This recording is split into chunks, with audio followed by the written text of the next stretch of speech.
Welcome to the debate. Our focus today is on the profound and often contradictory impact of black hat hacking. We're looking at how it shaped the evolution of cybersecurity, corporate governance, and even international law, all based on extensive material we've reviewed. It's really a history defined by reactive progress, isn't it? It absolutely is. A history where the security industry is, well, constantly chasing the threat. And that chase creates this really compelling paradox that I think we need to unpack today. Exactly. So the central question we're grappling with is this.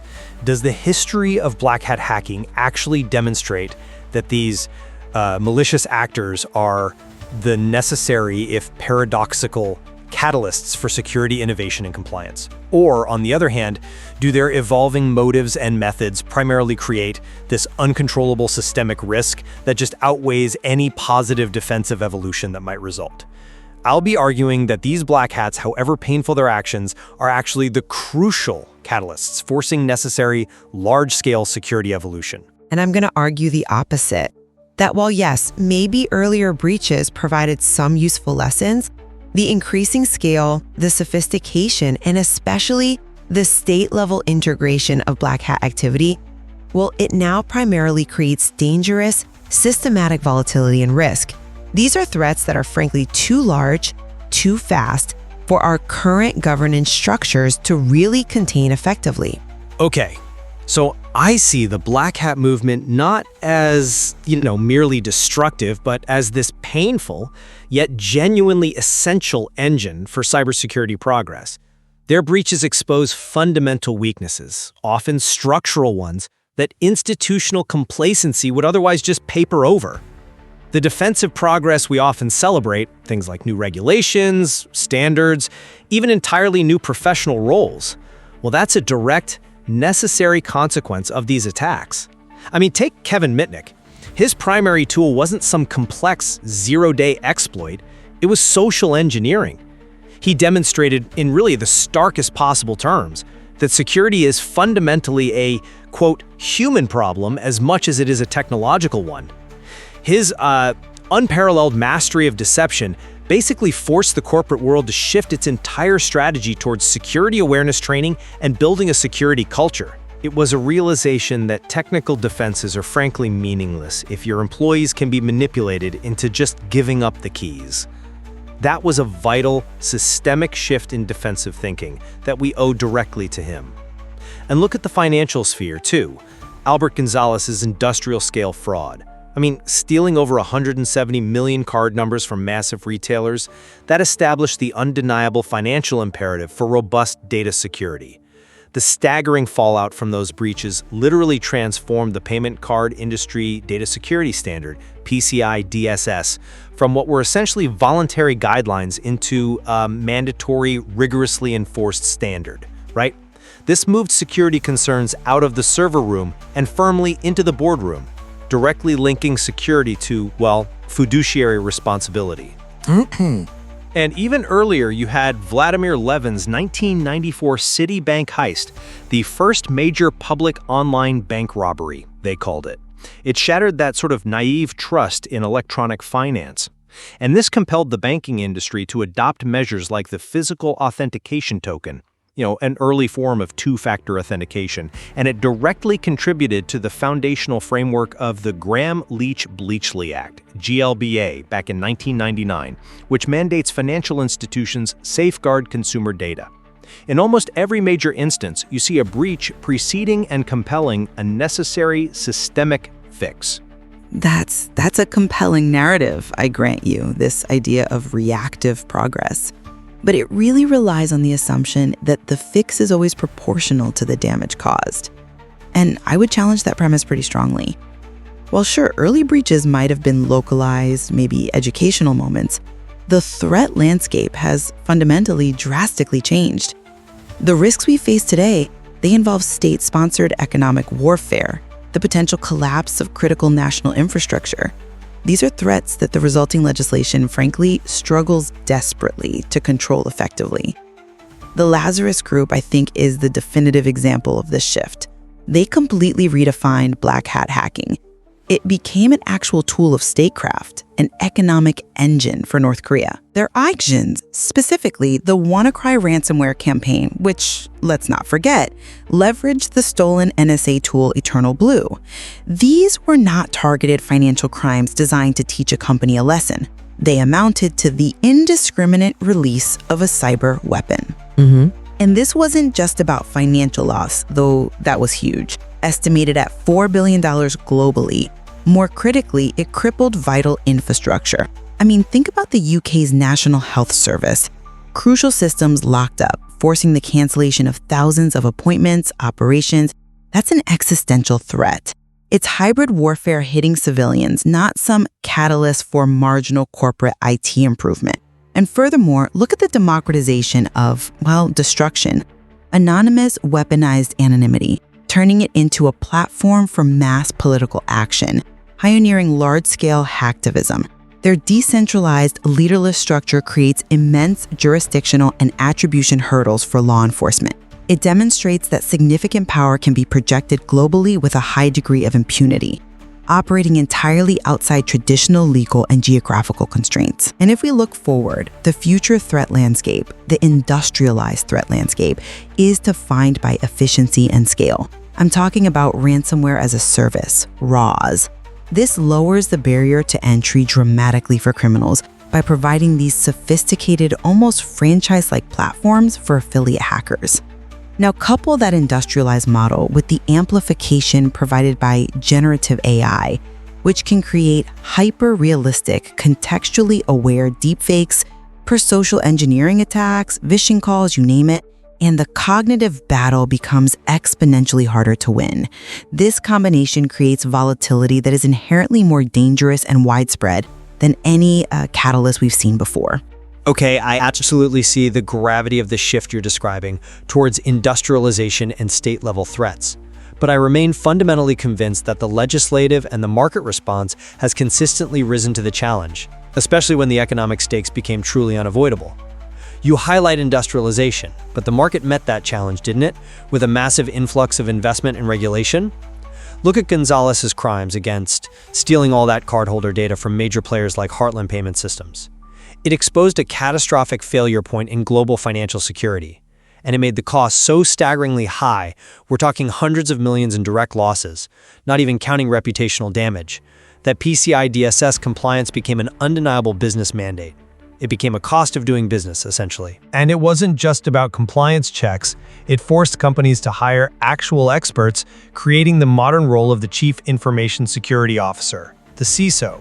The market responded robustly to that new financial equation, moving security firmly into enterprise risk management. I'd argue that equation doesn't quite hold up, though, especially when you look at the responsiveness of governance. The law is inherently reactive, and let's be honest, it's slow. The source material itself painfully reminds us that Albert Gonzalez managed to operate as a confidential informant on the government payroll while simultaneously masterminding record-breaking heists. That suggests a critical, almost comical failure point in the very governance structure designed to protect that data. And moreover, today's highly specialized RAS models, they are far more agile than any regulatory body trying to track them. RAS offers specialization, right? You have one team developing the exploit, another handling ransom negotiation, affiliates paying a fee. The law just struggles to accommodate the complex realities of tracking these decentralized, franchise-like criminal operations. Legislation is generally always trailing behind these rapidly evolving crime models. It's perpetually playing catch-up. But that reliance on the idea of the law being slow kind of overlooks the progress made in just establishing the legal frameworks themselves in the first place. Mitnick's case, for all its sensationalism, was a crucial high-profile test for the Computer Fraud and Abuse Act, the CFAA. That's the cornerstone of federal anti-hacking statutes in the U.S. It forced the early courts to grapple with digital intellectual property theft and unauthorized access for the very first time, shaping the nascent jurisprudence around cybercrime. That messy, high-stakes clarification is progress, even if it's slow.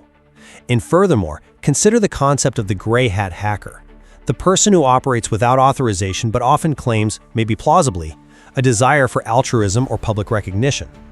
Their actions, despite the legal ambiguity surrounding their methods, often drive necessary vulnerability disclosure. This process, forcing organizations to patch publicly exposed flaws under intense scrutiny, pushes security research forward and systematically hardens systems worldwide.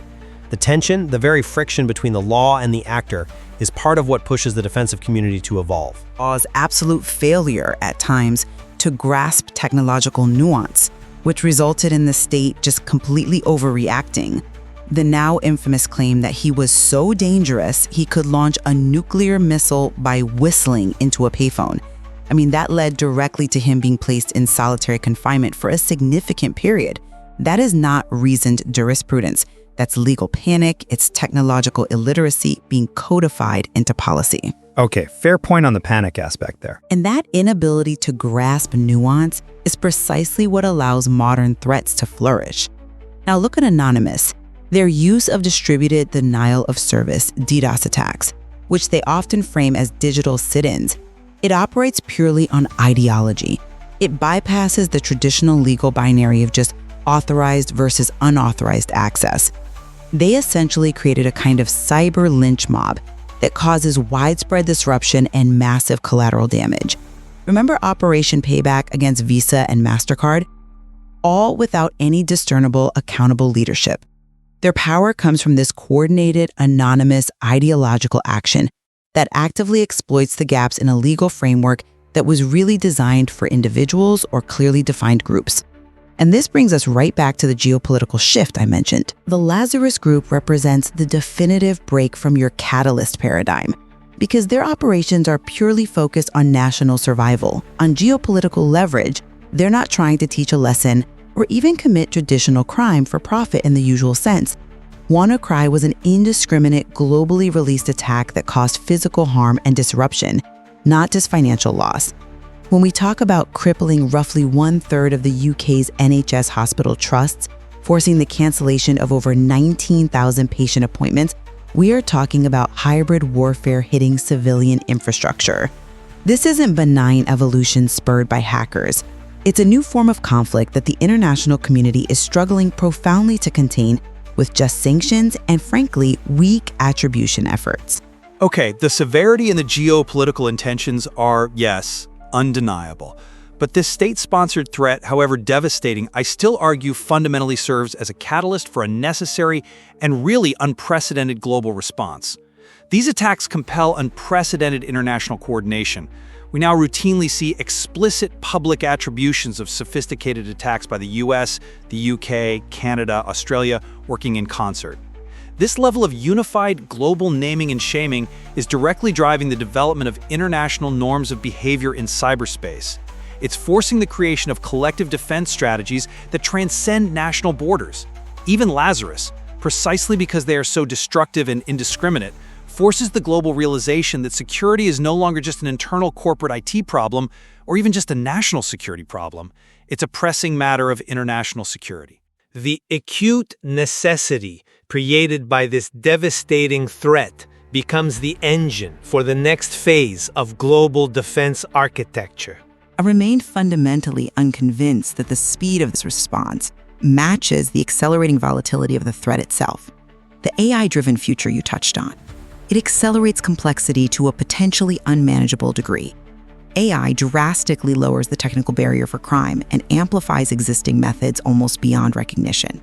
We're already seeing automated, highly evasive malware being generated practically instantaneously, and the ability of generative AI to create near-perfect, contextually aware deepfake social engineering attacks, vishing, deepfake CEO calls, demanding wire transfers.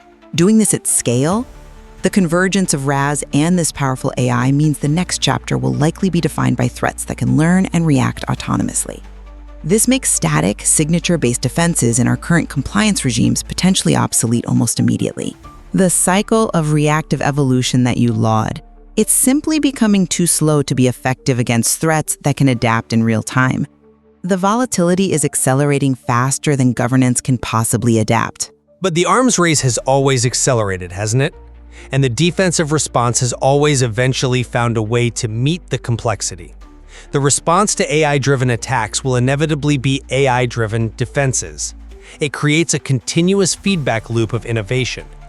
And crucially, the source material emphasizes that the future battle against this amplified threat is tripartite. It's technical, it's economic, and it's cognitive. The acknowledgement that the ultimate defense remains a well-trained and perpetually skeptical human workforce.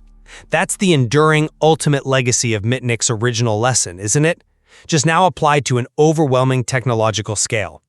The severe, industrialized nature of the current challenge creates the necessity for profound, systemic innovation in both human training and automated defense. That necessity forces progress.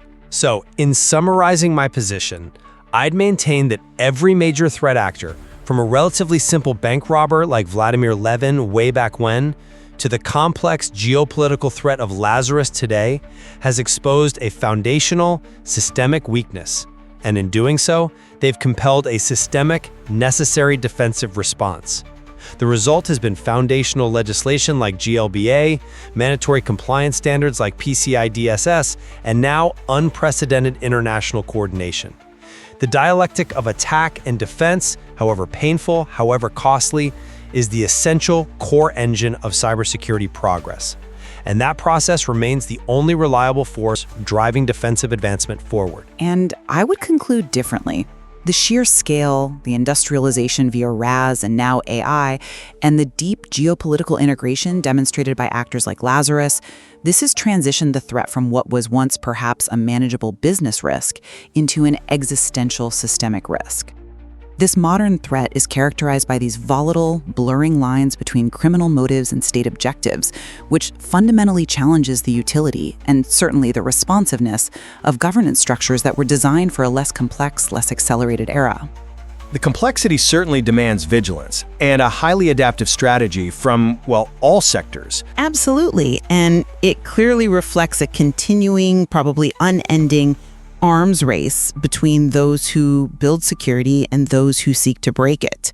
The critical uncertainty for the future really remains whether the benefits of this forced innovation can truly outweigh the escalating cost and the inherent critical danger of this systemic volatility.